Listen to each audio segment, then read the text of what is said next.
গাড়ির সাইডে যাচ্ছে মনে হচ্ছে কি? এই গাইস গুড মর্নিং বলছি কারণ আমি আজকে অনেক সকালে উঠে গেছি। তো সকালে উঠেই রাস্তা, এটা হচ্ছে একটা হাইওয়ে, মানে একটা হাইওয়ে, ঢাকা খুলনা মহাসড়ক। তো এইখানে আমি সকালে উঠে হাঁটতেছি,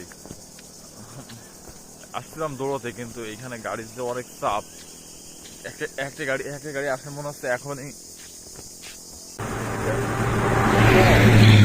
একটা গাড়ির সাইডে যাচ্ছে মনে হচ্ছে কি ওদের উপর দিয়ে উঠাই দিবে।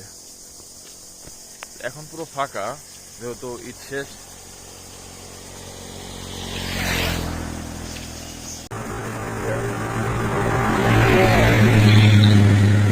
এটা হচ্ছে ঢাকা খুলনা মহাসড়ক, ঠিক আছে।